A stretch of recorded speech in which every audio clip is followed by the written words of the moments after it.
All right. Good afternoon, guys. How you doing? You good? Okay. I know it's after lunch, so I'll have to ask you guys a few questions to make sure that you're you're engaged. So I'll talk about a few themes around AI and application in banking. Obviously, I'm not going to tell you exactly what we're doing in the bank, but I'll give you a general feel in terms of some of the considerations around financial services. So my name is Munyuki. I'm the Group Chief Digital Officer for Emirates NBD. Have been with the bank since 2017. And when I joined the bank, I specifically made the decision to sort of like set up a few key competencies around the whole digital space, which include a competence around digital strategy and alternative business models, a competence specifically around design and setting up sort of like a design agency in the bank, because of the fact that actually the world we're moving into is a world where the user interface is where the relationship with the customer is really happening. So the whole design component really critical. A third element is a setup of obviously the normal business process re-engineering components, but very specifically a fourth element around artificial intelligence and advanced analytics. So I actually set up a whole competence, hired a PhD in machine learning, and then actually staffed up with data scientists that focus on some of the kinds of things that I'll talk about. And then the last sort of like one, which is around innovation and R&D and emerging technologies. And then the last one is specifically around robotics and intelligent automation. So three themes that I'll sort of like be touching on is positioning AI at the heart of your digital transformation strategy and why, and how to use AI to better meet customers' banking needs, and then key considerations from a strategic perspective and the way forward. So obviously, since it's after lunch, we have to make it a little bit fun. Who is this? Who's that? Angelina Jolie, yeah, you got and Brad Pitt, okay. Well done. What are they about to do?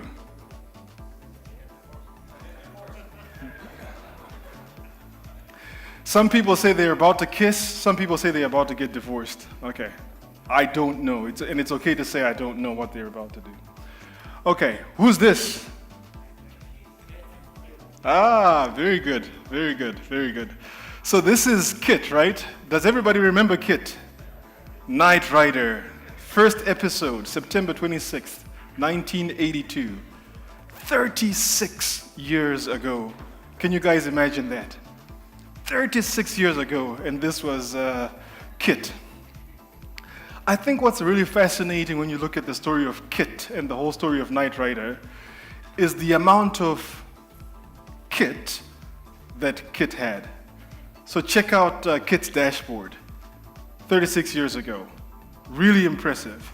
But even more impressive than Kit's dashboard was what it came with. So the computer AI, which had a module that allowed Kit to think, to learn, to communicate and interact with humans. Serious spec for Kit. Power system, alpha circuit, molecular bonded shells, pyroclastic lamination. This is like some amazing kit that was on Kit that allowed Kit to do all the things you and I saw Kit do on television, all powered by AI. Really amazing to see all this thinking and this imagination happening 36 years ago. Fast forward to now, and a lot of what we see in life is starting to imitate art. Tremendous excitement around artificial intelligence. So global AI investment by 2021 is expected to hit about 58 billion, about 10 of it in financial services, and about 76% of banking CXOs believe that adopting AI is critical, and it's critical in multiple sort of like use cases, some of which I'll touch on in a second. So, positioning AI at the heart of your digital transformation. Why would it be necessary to do that? So we are starting to see, obviously, in financial services, the rise of open banking. Yes, it's not a regulatory requirement for us here in the UAE, So we all know about PSD2 and what's happening in Europe. But all you have to do is sort of like start to see what's happening with different markets and different regulators to kind of smell the coffee and see where the world is going. And some people look at open banking as a regulatory requirement. Others look at that as actually a market opportunity, which fosters the whole point of ecosystems. And you look at companies that are doing really, really well now, the fintechs, the startups, the tech companies, the unicorns that have really done well, your Airbnbs, your Ubers and so on. And they actually have platforms that embrace ecosystems, which are enabled by API economies, which is really one interesting point here. The rise of fintechs, also a very interesting point, especially when you look at it from an AI viewpoint. And then last but not least, is winning the fight for customer loyalty.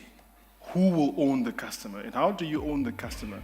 How do you establish a massive, amazing, beautiful relationship using digital channels, some of which are visual, some of which are audible, and so on. So, I've talked about open banking, specifically around fintechs, right? It's really interesting to see what differentiates them and what constitutes the tech in fintech. And when you take a really, really close look at it, fintechs are really, really good at amazing design, so really simple experiences which are enjoyable and really good to use. And they leverage artificial intelligence. So we're doing some work, for example, with the DIFC FinTech Hive, with other accelerators and fintech communities. And more than 60% of the ones that we've interacted with have AI as part of the differentiating factor. So how do you leverage good design, good experiences, and actually leverage intelligence to bring about differentiation? Which made me think about this whole DIKW pyramid, right? So you know the whole point around how do you take data and convert it into information? How do you take information, convert it to knowledge? How do you take knowledge and convert it to wisdom? So I decided to look up the definition of wisdom. And the dictionary says, wisdom is the quality of having experience, knowledge, and good judgment. The synonym of wisdom is intelligence. Intelligence. Could AI be a form of wisdom? Could that be where the DIKW pyramid was going, to sort of like say, how do you take data, raw data, and convert it into artificial intelligence, which can be consumed by the naturally intelligent? The whole point around intelligence. I saw this whole interesting BCG slide, which was very, very interesting, which talked about how customers want to interact with their banks. And do you want your bank, the question was, do you want your bank to be more like an Amazon, or more like a personal shopper, more like a supermarket, more like your doctor or your dentist, or more like your gym? And interesting findings from that survey, 37% of the people said, actually, I want my bank to be more like Amazon. I know what I need, but I'm open to some relevant automated feedback. Where customers are saying, if you're using data to bring me insights that are relevant to me, that are helpful to me, that help me out, I'm up for that. 29% said, I want it to be more like a personal shopper. I know I need something, I just don't know where to start. So how can I leverage that whole personalized experience to help me out? A supermarket, 16%, I know what I need, and I know you will have it. I just need to figure out where you are. I get into your place, and I look around, and I'll get what I need. 11% were more the doctor, and 6% more the gym one. So that whole fight for customer loyalty is a really, really important one, which says the era that we're in is an era where one size does not fit everybody. In fact, the whole discussion around customer segmentations is becoming less and less relevant, and it's more and more about the segment of one and leveraging of data to actually bring amazing experiences. I like the whole principle of DDLA, which says, how do you become design-led in terms of your experiences? How do you become data-informed?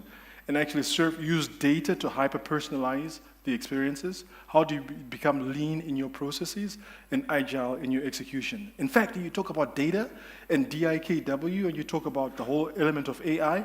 Could it be, how do you become design-led, AI-informed, lean in your processes, and agile in your execution? So how can you use AI to best meet customers' banking needs? So there's this whole embrace of the new battlefield for customer loyalty and the leverage of AI, and that's something that is important to us as a bank, something that we've taken very, very seriously around how we interact with our customers. There's the whole reimagining of the whole supply chain within the banking environment, including the back office and everything. And by the way, when I talk about AI and so on, I'm actually mixing up sort of like things that deal with data, things that deal with artificial intelligence, machine learning, robotics, both artificial intelligence and intelligent automation, sort of like using those as a suite of tools that can be used to solve some of these problems. And then the whole discussion around mitigation of risk, which is a big, big problem for us as banks. So, under reimagining of the back office, this one is very self-explanatory. There is a lot of inefficiency, especially in legacy banks. When you start looking at how things happen, is there a middle office, is there a back office? Why is it there? Why are there people who make and people who check, and people who check and people who check? So people who check, the people who check, the people who check, the people who made, you know? How can all of that be automated and made much, much simpler? What about the efficiencies? What about the turnaround times that come with that? How about reimagining collections, for example? How about predictive models that predict the likelihood of a customer defaulting on a loan? Those kinds of use cases. It's the whole reimagining of this space, which makes a lot of sense. Mitigation of risk. So in a digital world, so I've literally worked my entire career in tech, in digital tech, in multiple industries. And I've worked in companies where literally the whole relationship begins on a mobile, specifically when I was in South Africa. And we were able to, in a space of 2 and 3 minutes, allow a customer to download an app, apply for a loan, we decision using AI, we disperse into a mobile money wallet, and money is gone to a customer that we don't even get to see. So there's no face-to-face, there's no branch, there's none of that. How do you do that in this world where you don't get to see the customer and yet leverage AI to be able to decision and to mitigate risk and so on? So AI, in my view, is a secret weapon, especially when you start looking at the fact that the downside of the use case I just told you about is the whole financial crime element, which says, how do you ensure that you know your customer? And I'm not talking about normal KYC during registration. I'm specifically talking about how you leverage behavioral security, for example, bringing in different AI-powered solutions to validate that even though the password that was entered on the mobile device is the right password, but based on the movement and the motion that happened, actually it's not being entered by the right person, and being able to identify elements of crime. Knowing the device, different data tools, knowing the transaction, and in-transaction tools that help with that. So it's how do we leverage that whole suite of capabilities? Key considerations from a strategic viewpoint. Obviously, the whole AI space is something that needs senior sponsorship and support. It's about getting the right people, getting the right exco and board level support, which is something that we've done in the bank. So we have a team under myself, which has data scientists. I have more than about 7 or so PhDs now, all in machine learning and so on. But these are people who are focusing on worrying about the kind of use cases that we can solve for leveraging AI. So support from the senior leadership team is important to make that happen. Having the right teams and the right leadership of those teams is important. So I have talked about this. Get the right teams in place. I've talked about the fact that we've done the same in terms of getting people that have machine learning type of experience in our environment. And even JP Morgan, for example, they hired a top Google executive to actually lead the AI initiatives. So I guess what I'm trying to say is I'm a bit of a high believer, a serious believer in the use case extraction that can happen, leveraging data, leveraging artificial intelligence, leveraging robotics automation, and these are things that we're doing as well within the bank. We're not only focusing on one set of use cases, but it's actually quite a broad set of use cases, which touches not only on the fraud and crime aspects, but also touches on the personalization of experiences aspects. And by the way, when I say personalization of experiences, I am not talking about just selling. It's not just about selling. It's actually about bringing about the right kind of experiences that resonate well with customers. Closing thought, technology alone is not enough. What's important is that you get or grow the right people and have faith in those people, that they're basically good and smart, and if you give them the right tools and create the right environment, they will do wonderful things and they'll create amazing for you. Some of the challenges we've had is the typical things you've heard from the other speakers. How do you get data? How do you get clean data? How do you create environments? How do you create connectors, and so on and so on? And those are some of the things that we also had to basically go through, create data sandboxes, create API sandboxes, and so on, which has helped us within our journey. Thank you very much.